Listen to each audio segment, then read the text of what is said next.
Basically what happens throughout the world is healing programs speak about cultural rejuvenation and speak about pre-contact for those communities that have been colonised, and we speak about some of the issues that are being passed down through the generations, so the transmission of trauma, and then we work out ways from here so to address and make change as individuals and as communities.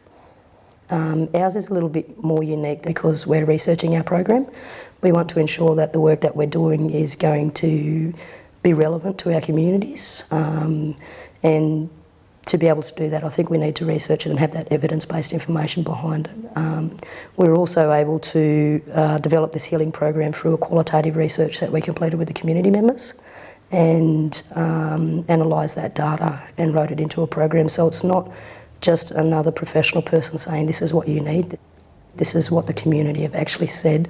These are the issues we are facing and we need something to help us with them.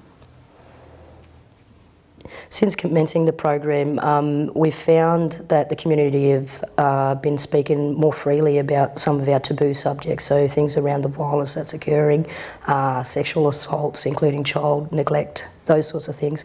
Communities seem to be talking a lot more about these issues in these groups, which means, and it sort of tells us that we've got a pretty strong program sitting behind us, and I think the most important aspect of it is that we developed it from information gathered directly from the community. We've had some notable successes through the qualitative information we're gathering from the healing program itself, and notably one of the questions is, how have you found the healing program and how has that helped your life? And one of the participants who had actually experienced quite a lot of domestic violence throughout her life said that it was one of the best programs she's ever done, and it helped her move forward through that domestic violence trauma that was still sitting with her. So these are the sort of successes we're starting to see now, even though it is early days of the program.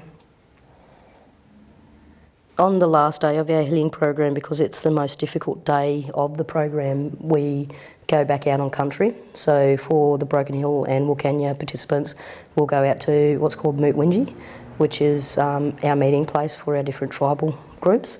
And so we get back out on country to do that.